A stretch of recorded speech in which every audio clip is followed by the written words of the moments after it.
August 20 ചൊവ്വാഴ്ച. മത്തായി 19 23 മുതൽ 30 വരെ വാക്യങ്ങൾ. ഒരിക്കൽ തൻ്റെ കൊട്ടാരത്തിൽ എല്ലാം ഉണ്ടായിരുന്ന ഒരു രാജാവുണ്ടായിരുന്നു. പക്ഷേ അയാൾ അസന്തുഷ്ടനും അതൃപ്തനുമായിരുന്നു. ഒരു ദിവസം തൻ്റെ കൊട്ടാരത്തിന് ചുറ്റും നടക്കുമ്പോൾ തൻ്റെ കൊട്ടാരത്തിൽ ജോലി ചെയ്യുന്ന ഒരാൾ, ഒരു പാവപ്പെട്ടവൻ, പാട്ട് പാടുന്നതും സന്തോഷിക്കുന്നതും അദ്ദേഹം ശ്രദ്ധിച്ചു. അവനെ കണ്ട രാജാവ്, എനിക്ക് എല്ലാം ഉണ്ടായിട്ടും ഞാൻ സന്തോഷവാനല്ല, പക്ഷെ എൻ്റെ കൊട്ടാരത്തിൽ ജോലി ചെയ്യുന്ന ആൾ എന്നേക്കാൾ സന്തോഷവാനായിരിക്കുന്നു. എന്താണ് അതിന് പിന്നിലെ കാരണം? ഉടനെ തന്നെ തൻ്റെ ഉപദേശകനെ വിളിച്ച കാരണം ചോദിച്ചു. ഉപദേശകൻ പറഞ്ഞു, ആ മനുഷ്യൻ 99 എന്ന കളി കളിച്ചിട്ടില്ല. രാജാവ് ആശ്ചര്യപ്പെട്ടു. എന്താണ് ഈ 99ൻ്റെ കളി? ഉപദേശകൻ പറഞ്ഞു, ഒരു കാര്യം ചെയ്യാം, 99 സ്വർണ്ണ നാണയങ്ങൾ അടങ്ങിയ ഒരു ബാഗ് തയ്യാറാക്കി ഈ മനുഷ്യൻ്റെ വീടിന് പുറത്ത് വയ്ക്കാൻ രാജാവ് കൽപ്പിക്കണം. അപ്പോൾ താങ്കൾക്ക് ഉത്തരം ലഭിക്കും. രാജാവ് തൻ്റെ ഉപദേശകൻ നിർദ്ദേശിച്ചതുപോലെ ചെയ്തു. പിറ്റേന്ന് രാവിലെ ഉണർന്നു നോക്കിയപ്പോൾ ആ പണിക്കാരൻ തൻ്റെ വീടിന് പുറത്ത് ഒരു ബാഗ് കിടക്കുന്നത് കണ്ടു. അവൻ ബാഗ് എടുത്ത് കൊണ്ടുവന്ന് തുറന്നു നോക്കിയപ്പോൾ സ്വർണ്ണ നാണയങ്ങൾ. അയാൾ എണ്ണി 99 നാണയങ്ങൾ മാത്രം.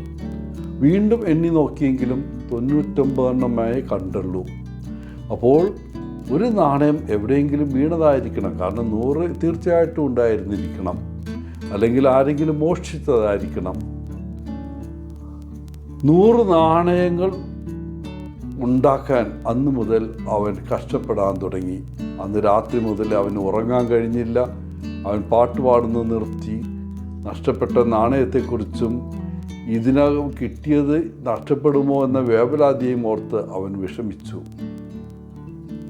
രാജാവ് തൻ്റെ ഉപദേഷ്ടാവിനെ വിളിച്ച് ചോദിച്ച ഉത്തരത്തിൻ്റെ മറുപടി തീർച്ചയായും ലഭിച്ചു. ഉപദേശകൻ പറഞ്ഞു, കാണാതായ നാണയത്തെക്കുറിച്ച് വിഷമിക്കുകയും അതിൻ്റെ ഫലമായി അവരുടെ എല്ലാ സന്തോഷങ്ങളും നഷ്ടപ്പെടുകയും ചെയ്യുന്നതാണ് 99ൻ്റെ ഗെയിം.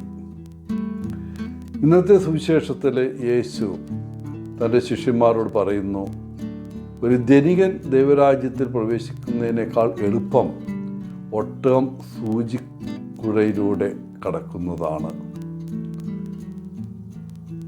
ഇരുട്ടുമ്പോൾ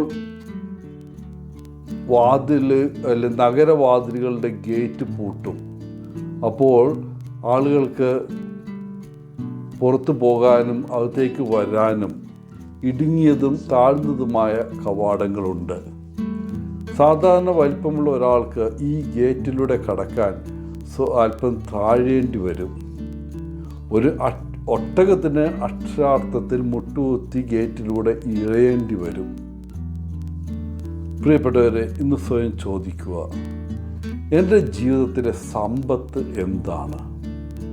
ഏറ്റവും പ്രധാനമായ ചോദ്യം, എൻ്റെ ജീവിതത്തിലെ സമ്പത്ത് ആരാണ്?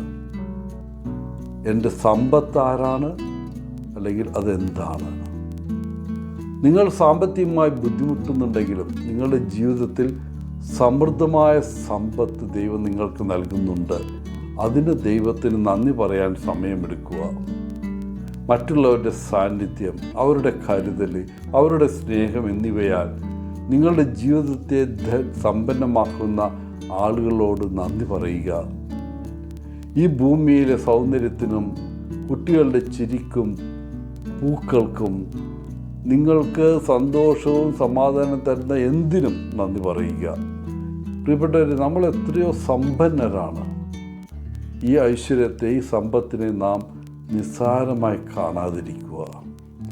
എല്ലാവർക്കും നല്ലൊരു ദിനം ആശംസിച്ചുകൊണ്ട് ഒത്തിരി സ്നേഹത്തോടെ പോളച്ചൻ CSSR from Kerala.